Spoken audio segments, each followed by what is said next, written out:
Hello nerds and nerdettes, we are still playing Xenosaga episode 1 and we are just about to see a lot of cutscenes. Stay tuned.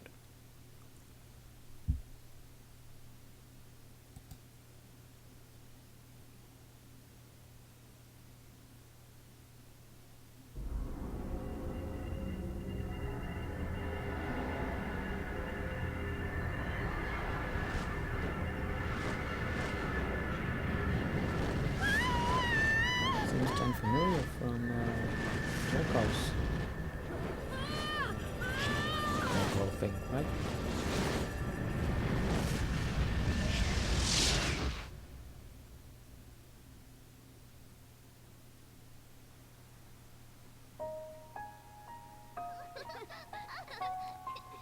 Well, isn't this pleasant?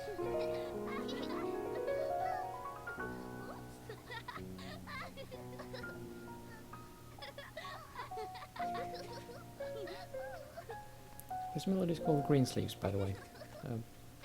English folk tune thing. I am sorry, Shion. I know it was hard for you. But there are two of you. The woman sitting over there isn't me. It's just an image created for the girls. An illusion. This is their world. Created solely for Cecily and Kat. I am using Cosmos' encephalon construction abilities to show it to all of you. But they seem to be so happy. Would you say that if you were to see this? This is moderately disturbing. This is just an illusion that traps them here. A binding spell created by mankind to control the Zohar. But as far as they know, this world is reality. I want you to release my sisters. Please. For the future of the Realians as well. The future of the Realians? Not just for their future, but for the future of humans, non-humans, and all matter of living consciousness. Feb and I can only exist in this world of consciousness. We can only come into contact with the real world for a short time. That is why I called for all of you, so that the future may be changed. Change? The future? Look.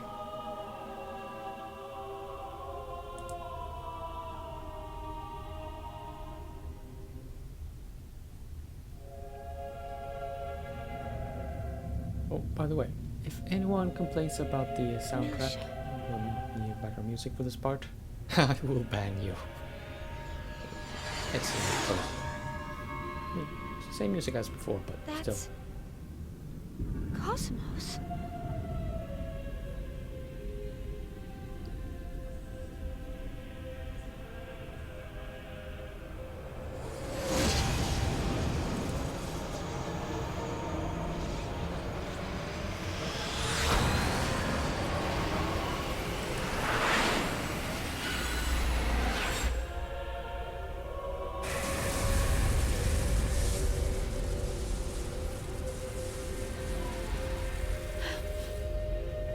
That stream of energy is the consciousness known as Udu.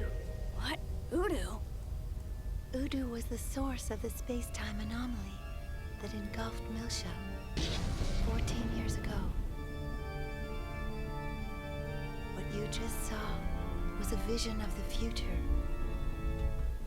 where Udu encounters Cosmos in the form in which she was meant to be. Udu will awaken soon. He feeds upon the consciousness of those who intend to awaken him, as well as those who wish to seek him. It's gonna wake up soon. The future you just saw is but one of an infinite set of potential phenomena. But that does not mean that the future is already set. Even the smallest of waves can spread throughout the whole. Phenomena change with every moment, just like a drifting wave. Are you saying that we're that wave? Yet before it all begins, I wanted you to face your past. But I see you are not ready yet. I am sorry. But why us? Xian, you were once touched by a gnosis. Huh? Despite that, you remain unchanged, the same as before. That is why That's why? there will be a time when I can discuss why. If you go back to Melsha, the place where it all began, then you will see. Wait! Unfortunately, we never get around to discussing that as far as I know from having played the other games, which is very sad. And when we heard that Nephilim thought we were not ready yet, I was a bit surprised. That is the first time I've ever seen something like that in situations like these, in fantasy or sci-fi or whatever you want to call this.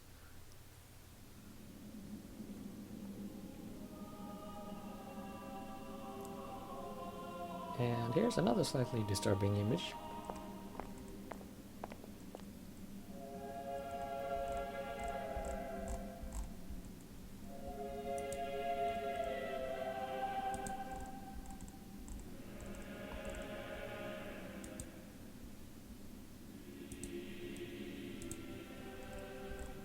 Cosmos. So, this is your...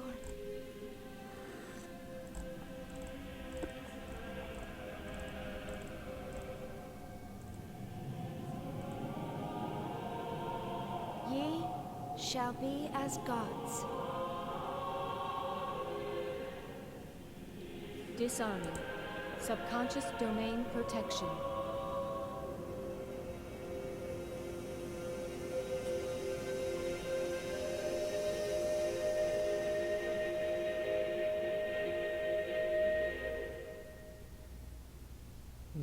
Oh, pay attention to this bit with Alan, actually. I think they do it pretty, well, they break new grounds. I've never seen it portrayed like that in any games or anime or anything. See what you think.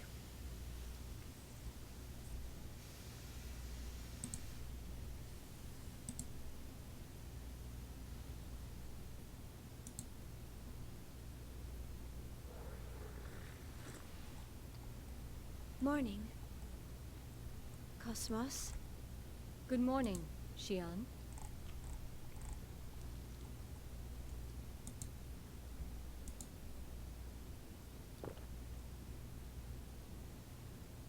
Well, looks like we all managed to make it back. Chief! Oh, I'm so relieved you're okay. Alan? Seems a little bit awkward, right?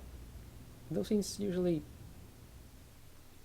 aren't presented as being awkward, in my experience. Well, that's what I wanted you to pay attention to. Now we get more cutscenes. What else?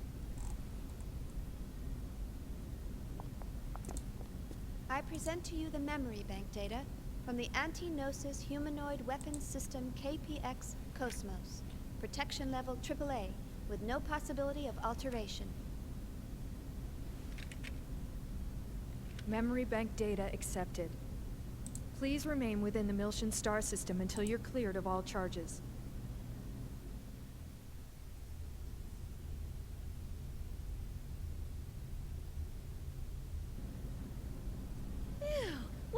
I'm sure glad that escapade's over and done with. You don't look very happy.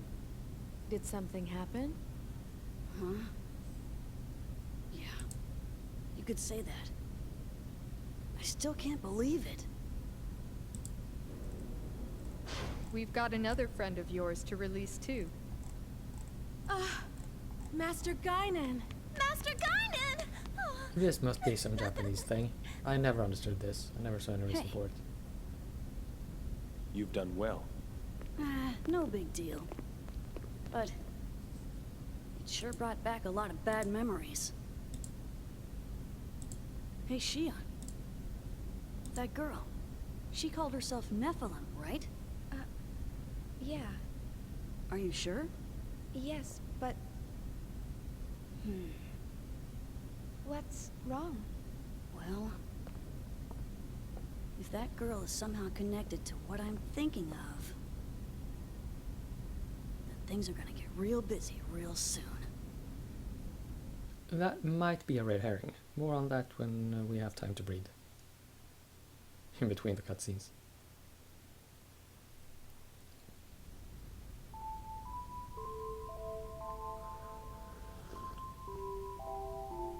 She was crying, wasn't she?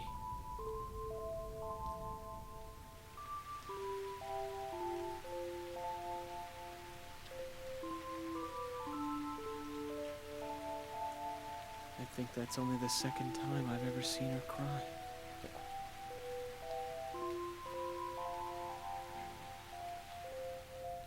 No matter what happens, she never shares her pain with anyone. It's times like these when I'm reminded that I'm nothing but a subordinate to her. I wish I could take her tears away. Maybe. Someday. You will, Alan. Someday. Easy for you to say. You don't know a thing about us.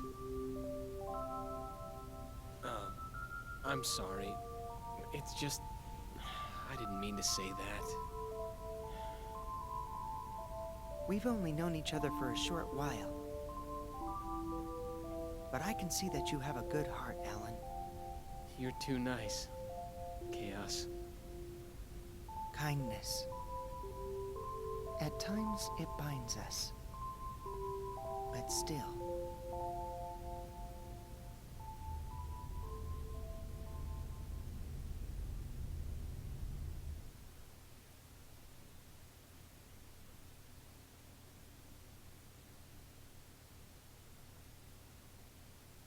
They've completed their review of Cosmos' subconscious domain records today, and the Federation fleet is preparing to leave the area. The charges against 2nd Militia and the Kukai Foundation will be officially dropped tomorrow. That's quite a job you pulled off there. We couldn't have done it without you. You have my thanks. So, Mizrahi's 100 series seems to be quite important. Yes. I doubt they'll stand by and let her go that easily. You'd better be careful. Right. Mm-hmm. Now, I wonder what they're going to try next. Oh, it's gonna be big, mister. Don't you worry about that.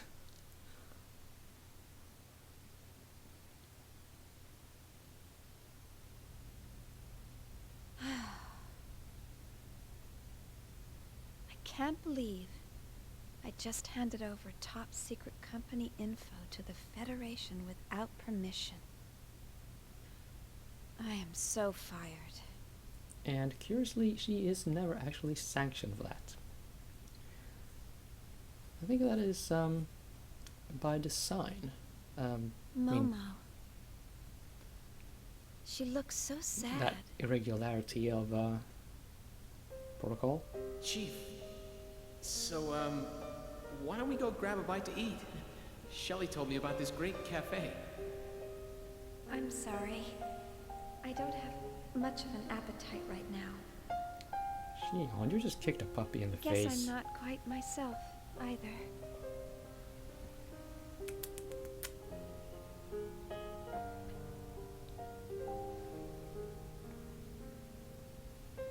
Nephilim, Fabronia, and her sisters. What does she mean? Release them. And Cosmos and Udu.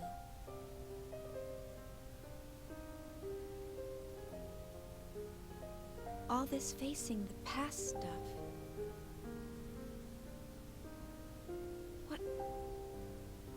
What am I supposed to do? Oh. I don't understand any of it. For all this about setting Cecily and Kath free, I refer you to the late game of episode 2. Yes, exactly that. Yes, Shion, you should. Okay, right, the Song of Nephilim. I'm a little unsure about the backstory of the game. Oh, yeah, took a little while there to load the email. But the way I think it happened, that it got the name Song of Nephilim, was that someone encountered Nephilim, and there were data fragments, yada yada yada, tech babble, and that had the form of a song somehow, either like lyrics or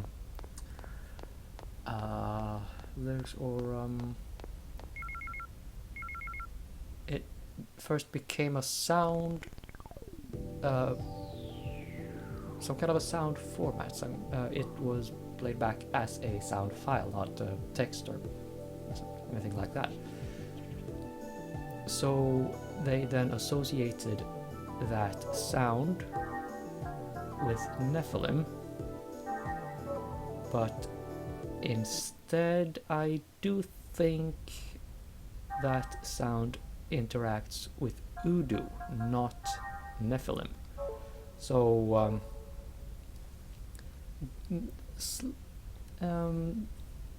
by design, a misunderstanding.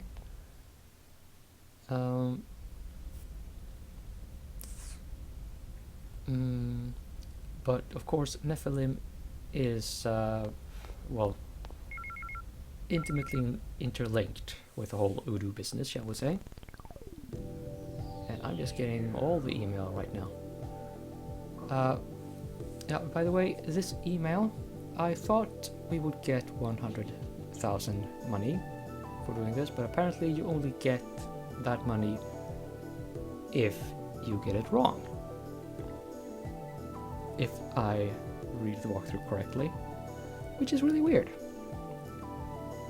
But it also means that I don't get 100,000 after this. Shit. Right, well, I have nothing more to say about the Song of Nephilim.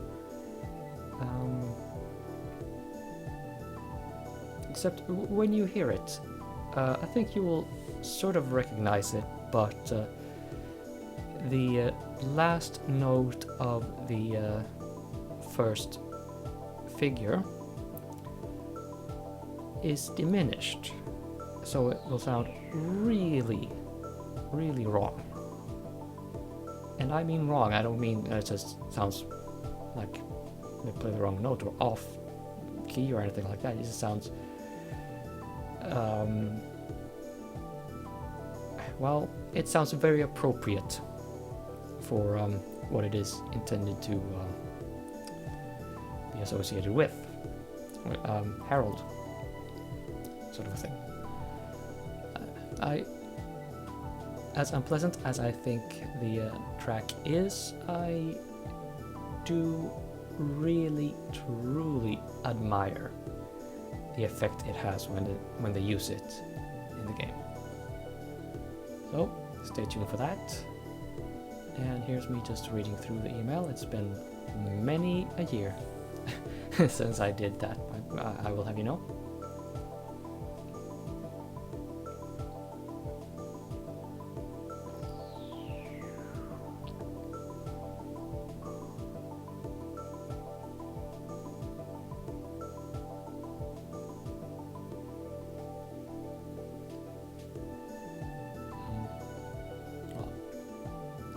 Anyway, once I'm done reading the email, we will go collect another second address, which will give us another part for the Erdekaiser, which will give us a new summon. I did try it out in the coming dungeon, or whatever, action piece, but I did not capture it on a, well, you will not see it on a video, is what I'm trying to say. It looks really weird, by the way, but it works wonderfully against kobolds. 10 out of 10 would smash kobolds that way again.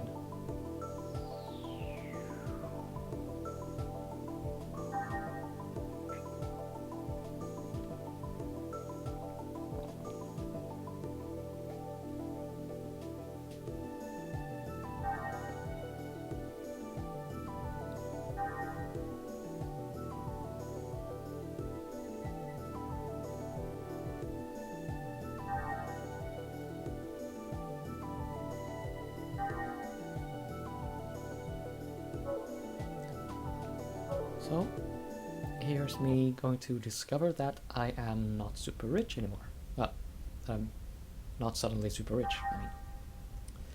Yeah, see that? Still hovering at just below 50,000 monies.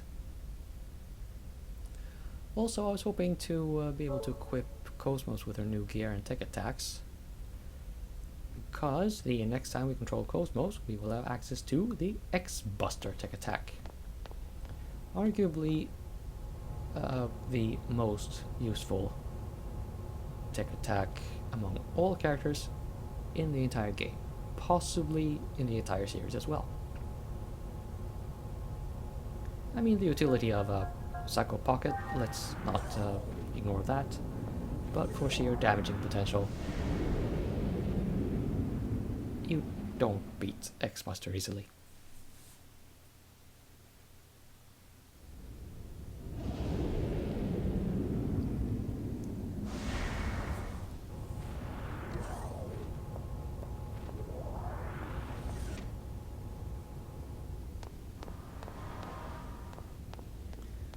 And first, let's go to Dock Colony. I should mention that this is, now that I read back, it appears that this is meant to be the second visit to Dock Colony. In this playthrough, it will be my first after activating the Looty side quest. That is, well, somewhat embarrassing, but at least the side quest is still active after the Song of Nephilim, so we're not, well, I am not screwed. So FB shot is beam, FR shot is piercing, and FR shot is going to be super important in the next action bit.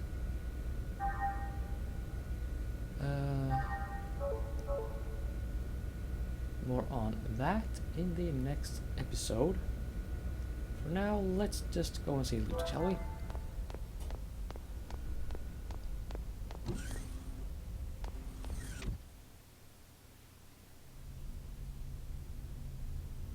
Also, I think it's high time that I buy that Sibylline lookalike for Momo. Give her own eggs unit, you know?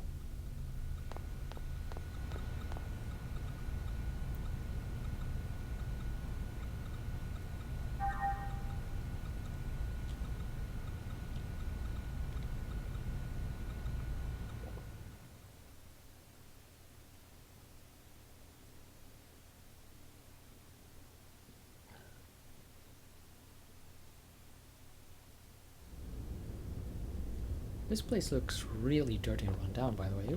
It would look right at home in Wing Commander 3. Now, one thing I like about the Wing Commander games is that space is actually dirty and falling, and ships and bases are sometimes falling apart. a little bit in those games. They never really seem to be in more mainstream sci-fi games.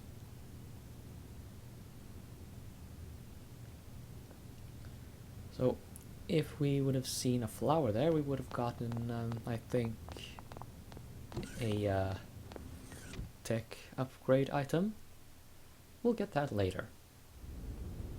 Not that tech points are in any short supply.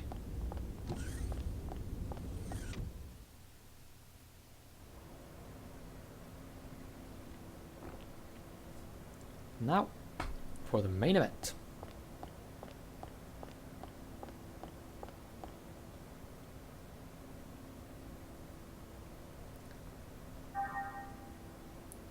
Can you sell me a giant humanoid killer robot thing that shoots beam weapons out of her hands? Okay, thank you. You've been very cooperative.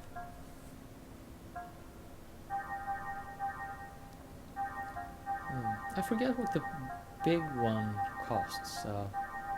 8005, I think. Was it 300,000? We would have really needed those 100,000 from the Snake Charmer quest line.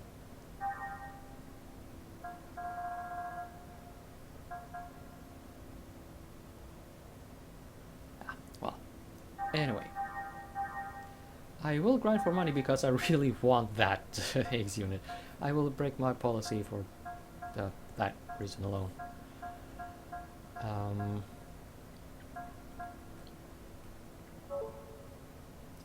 Right. There's also that Crazy Eggs pilot over at the Utic battleship that we still need to fight to get that segment address decoder. I still haven't gotten around to doing that, but I think we are getting close to strength levels where we can actually challenge him and get away with it. I'll give it a try after the next bit.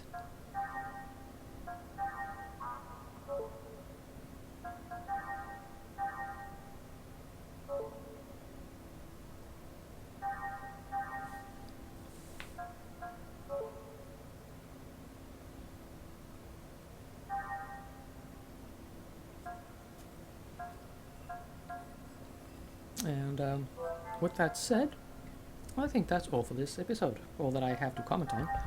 So I'm just getting the eggs unit here set up, and well, then I leave Dock Colony and go back to the Durandal, and in the next episode we get started on something a little more exciting than this. Unless, I mean, you think it's super important to, super interesting to get your eggs units geared up. I will see you then, I hope.